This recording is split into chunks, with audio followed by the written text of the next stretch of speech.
Hello students. Now let's study the next topic, which is nothing but the harmful effects of radiations. So as you already know, there are three types of radiations, that is alpha, beta and gamma rays, correct? So as already it is mentioned, so this can cause the biological damage. That means it can kill our cells, correct? So this causes biological damage, and these rays, they can interact with living tissues. Okay, these can interact with living tissues at 10 raised to minus 4 seconds. At 10 raised to minus 4 seconds. Now, these biological effects, what we have mentioned here, or biological damage that can be caused because of these rays, they are basically of three types. Okay, so the first one is, it is short term. Short term means they are recoverable. It can be cured. Now the next one is long term. Long term means they are irrecoverable. They are irrecoverable.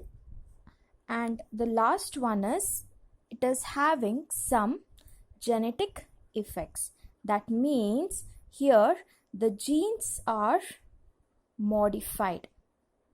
So when there is a modification in the genes, you already know this process is called as mutation. Some variation in the genes. Okay, now let's look on to the short term effect. What and all it can cause? It can cause diarrhea,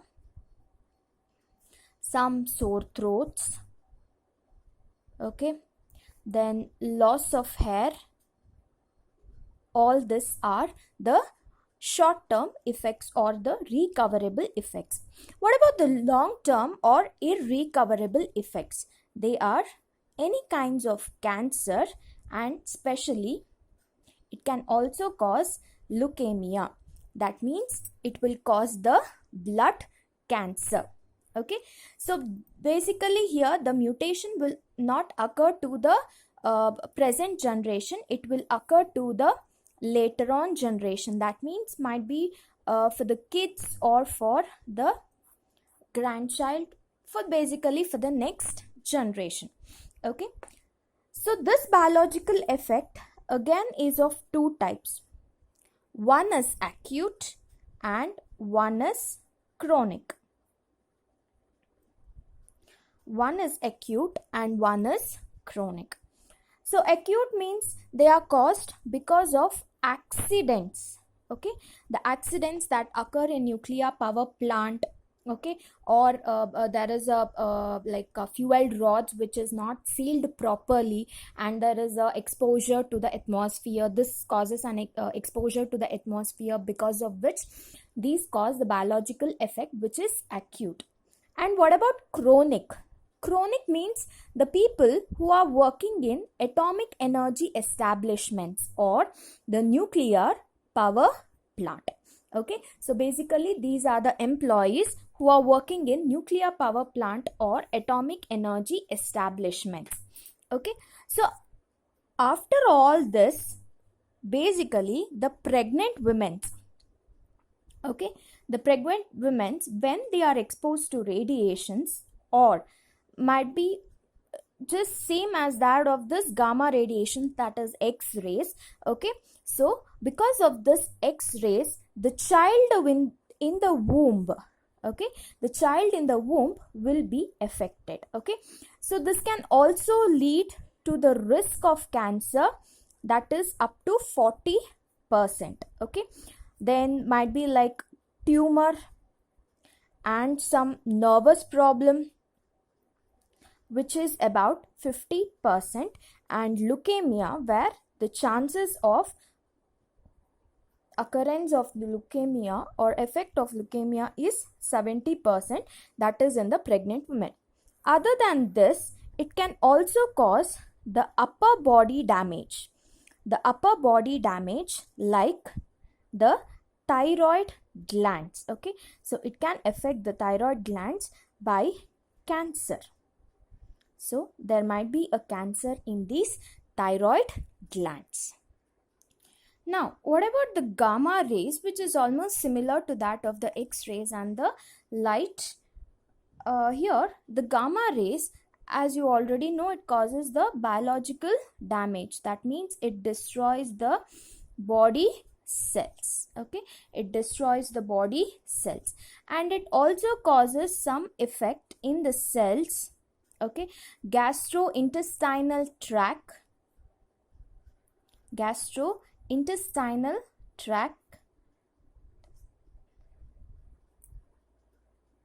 okay, then reproductive, it also causes some effects in the reproductive organs and also in the hair cells. Okay, so these are the effects caused by the gamma rays. Other than that, they can harm our DNA and RNA, which is already mentioned, that is, it causes some genetic effects. There will be a modification in our genes that results in mutation in the later generation, and because of all this, it causes a biological damage in our body.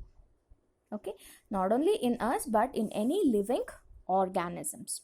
Okay, so these are the harmful effects of radiation. So basically the living organisms should be exposed to minimal to these radiations. So if it exceeds, then basically that person or that living organism will suffer from different types of effects like cancer, leukemia, etc. Okay, now let's move on to the safety precautions. Okay, why is this safety precautions? Because in nuclear power plant, okay, so what and all, like as already told, the fuel rots, correct? So when the activity decreases, so what happens? They dispose it off, right? They throw it away, but still that rods will be having a little amount of radioactivity in it. So when any kind of living organism is exposed to this radioactivity, then again there will be harmful effects. So always, and the people who are working in this nuclear power plant, right? So all the time there has to be some or the other safety precautions. So all the time there has to be a safety precautions before you're exposed to these radiations. Okay, so as you already know, the nuclear power plant, okay, this produces electricity, right? This produces electricity with the help of uranium 235 and plutonium that is 239. So this is by the controlled chain fission reaction.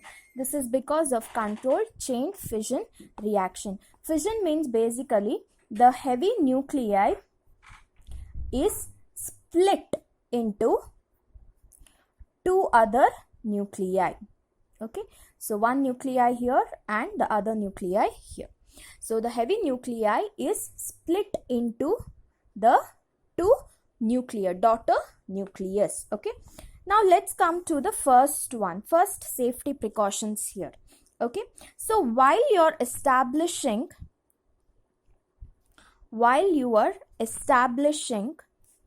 a nuclear power plant, correct? So if there is a nuclear power plant, obviously the people will be exposed here, or correct, or there might be the accidents that is occurring, correct? So this accidents will result in minimum spread of radiations, correct? So this will result in minimum spread of radiations. And here the nuclear reactor in this nuclear power plant, okay, so always it has to be shielded with lead and steel. It has to be shielded with lead and steel so that these will stop radiations, correct, from escaping into the environment. So from escaping into the environment. So the nuclear reactor, it has to be made or shielded with the lead and the steel. So this lead and steel, they can stop the radiations from escaping out to the environment. So one is shielding, the other one is how it has to be housed or where it has to be kept. So it has to be kept in airtight building. It has to be kept in an airtight building which has to be very strong, hence it should be made of concrete structure. Okay, so this building, they have to withstand earthquake or fire or any kind of explosions that is occurring. So this airtight building should be that strong. Okay, now as you already know, there is a reactor core, correct? So there is a reactor core in this nuclear power plant. So this reactor core, it should have a backup, okay, and that backup will be or is nothing but the cooling system. So why we have to have this cooling system is so that this reactor core is saved from any sort of heating or melting. Any sort of heating or melting. So one thing is, here the people will be exposed and there will be accidents. They might occur some accidents. So because of this, the nuclear reactor, it should be shielded with lead and steel. Okay, so that it can stop radiations escaping out of the or out into the environment or the atmosphere. Now where this nuclear reactor has to be placed is, it has to be placed in an airtight building, okay, which has to be very strong, hence it should be made from concrete so that it can withstand all earthquake, fire or any kind of explosions that is occurring. And the reactor core, it should have a backup, that is nothing but the cooling system. So this cooling system, it saves the reactor core from any sort of heating or melting. Now, you know that people will be working in this nuclear power plant, correct? So, what are the safety precautions for these people who are working? So, how to handle this radioactive materials, okay? So, the first thing is they have to put on, okay? They have to put on special lined aprons, okay, special lined aprons which is made up of lead, and also they should have this lead gloves. This is the first thing. Now how do they handle it? Okay, so all this radioactive materials or the substances, they should be handled with the long lead twigs. They should be handled with the long lead twigs, okay, and always there has to be a safety limit in this nuclear power plant, okay. So beyond this, nobody should be exposed. So beyond this, nobody should be exposed, okay. So these are the precautions. So along with this, so each and every person, they will be having a special film badges, okay. Why are these badges used is, okay, one thing is, it has these badges, they have to be tested from time to time. Every now and then they have to be tested. Why these have to be tested? Because to know how much amount of radiation that person is exposed in this nuclear power plant. So that particular person who is having this badge, okay, so that badge will be tested time to time, so that they will come to know how much that person is exposed to these radiations, okay. And so in a nuclear power plant, the radioactive substances will be stored, correct? Yeah. So these radioactive substances, it should be present or placed in a thick lead container. It should be placed in a thick lead container which is having a very narrow opening, so that the radiations that is produced from this substances, they do not move in all the directions. Okay, so it has to be kept in a lead container which is having a narrow opening. Okay, so here the radioactive substances, as you already know, it produces three rays, that is alpha, beta and gamma rays or particles. Okay, so all this can be stopped. Okay, so the alpha and beta, they can be stopped by using a thick metal sheet. So it can be stopped or it can be stopped, exposed to the atmosphere with the help of a thick metal sheet. And what about the gamma radiations? So here it has to be basically the thick lead sheets. Okay, I'm sorry, lead sheets. So gamma should be stopped, gamma radiations to be stopped with the help of a thick lead sheet. Okay, now the last one is the nuclear waste, correct? So as we have already told you before, the fuel rods, when the activity decreases, that those will be removed, correct? But still these fuel rods, they will be having some sort of radiations in it, correct, that can harm the living things. So how you have to throw this nuclear waste? There is a proper method to that. Okay, so this nuclear waste, it can be from the hospitals, or from the labs, or from any scientific establishments, or it can be from the nuclear power plant. Okay, so first they have to be kept in the thick casks.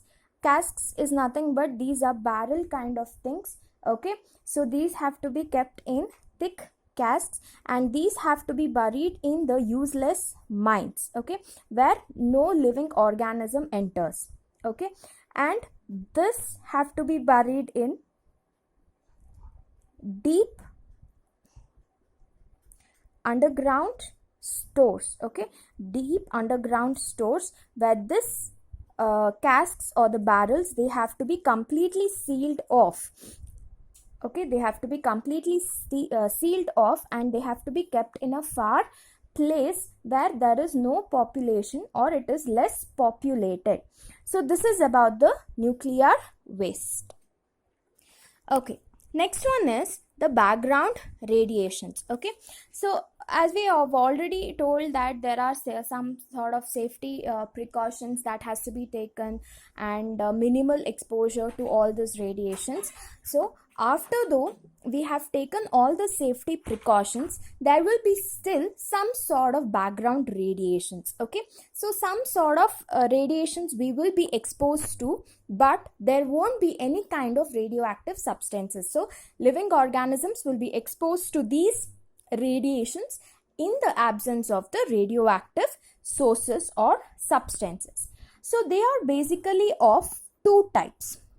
One is the internal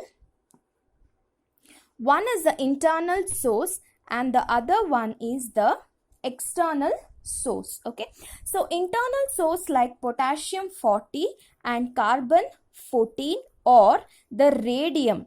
Okay, or the radium which is present in our body. So because of this also our body will be exposed to some sort of radiations. Okay, and what about the external? External is already we have told you, that is the cosmic rays that is coming from the sun and space, correct? So these are the rays that is coming from the sun and the space. Okay, so this cosmic rays, it will emit radon 222 and the solar radiations. Okay, so because of this, okay, again we will be exposed to some sort of radiations. Okay, so because of all this background radiations, it is not possible for us to keep out completely out from this radiations. Okay, so we have to make sure that each and every particular person